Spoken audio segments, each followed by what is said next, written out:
বাঁশখালীবাসীকে বাঁশখালীয়া হিসেবে অবজ্ঞা করার সুযোগ নাই।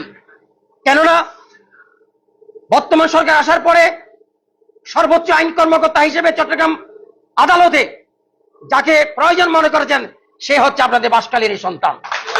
আসন্ন শারদীয় দুর্গাপূজা উপলক্ষে ১ নং পুকুরিয়া ইউনিয়ন পরিষদের আয়োজনে আইনশৃঙ্খলা বিষয়ে প্রস্তুতিমূলক আলোচনা সভা অনুষ্ঠিত হয়েছে। সোমবার ৮ সেপ্টেম্বর বিকালে ইউনিয়ন পরিষদের কার্যালয়ে চেয়ারম্যান আশহাব উদ্দিনের সভাপতিত্বে এই অনুষ্ঠান অনুষ্ঠিত হয়। অনুষ্ঠানে প্রধান অতিথি হিসেবে উপস্থিত ছিলেন চট্টগ্রাম জেলার পাবলিক প্রসিকিউটর পিপি ও Banshkhali degree college adhoc committee সভাপতি অ্যাডভোকেট আশরাফ হোসেন চৌধুরী রাজ্জাক। বিশেষ অতিথি হিসেবে বক্তব্য রাখেন ইউনিয়ন পরিষদের ইউপি সদস্যগণ।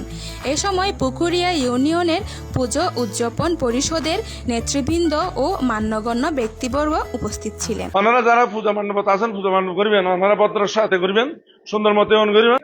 পুকুরিয়া ইউনিয়নে 7টা মণ্ডপ রয়েছে। আমি শুনেছি, আমাকে চেয়ারম্যান সাহেব বলেছে ওই 7টা মণ্ডপের জন্য আমার ব্যক্তিগত তরফ থেকে, অর্থাৎ আমি আমার পকেট থেকে নিজস্ব ফান্ড থেকে আমি একটা ফান্ড দিব। চেয়ারম্যান সাহেব এটা যারা পূজা কমিটিতে আছেন তাদেরকে এটা ডিস্ট্রিবিউশন করবে। বর্তমানে বাংলাদেশে কোনো পার্লামেন্ট নাই এবং উপজেলা পর্যায়ে কোনো উপজেলা পরিষদ নাই, শুধুমাত্র লোকাল গভর্নমেন্ট আছে। লোকাল গভর্নমেন্টকে সহযোগিতা করার জন্য আমি ব্যক্তিগতভাবে বাঁশখালীতে শুধু আমি চুজ করেছি। আমি বাঁশখালীকে যে লোকাল গভর্নমেন্ট আছে 15টা ইউনিয়নে 14টা ইউনিয়ন এবং একটা পৌরসভা, আমি প্রতিটা ইউনিয়নে আমি মুভ করেছি, আমি গিয়েছি। আমি কোথায় ওখানে যে অনুন্নত এলাকা আমি চুজ করেছি, বিভিন্ন এলাকাতে দেখি রাস্তাঘাট, কালভার্ট, মসজিদ, মাদ্রাসা, মন্দির ক্ষতিগ্রস্ত হয়েছে, বিভিন্ন ওখানে কাজের প্রয়োজন আছে।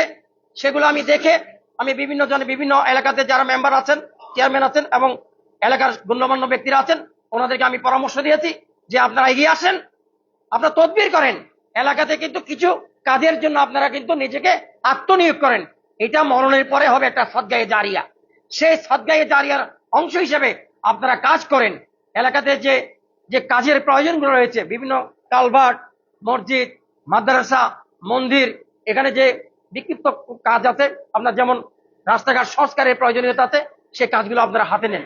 আমার মাধ্যমে আপনি যোগাযোগ করেন। আমি চেষ্টা করব ডিসির প্রশাসনের জেলা প্রশাসক এবং জেলা পরিষদের মাধ্যমে যে ছোট ছোট বরাদ্দগুলো আসে প্রতি বছরে, সেই বরাদ্দ থেকে আমি চেষ্টা করেছি। ইতিমধ্যে আমি আপনার বাঁশখালীতে অন্তত 40টার উপরে আমি ছোট ছোট যে কাজগুলো হয় সেই কাজের জন্য আমি 40টার উপরে প্রজেক্ট আমি জমা প্রদান করেছি।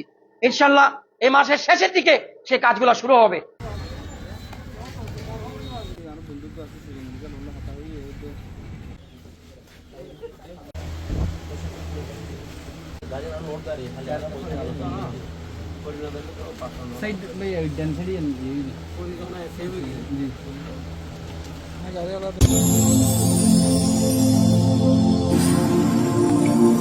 দেখো বাঁশখালী, দৃশ্যমান বাঁশখালীর প্রতিচ্ছবি।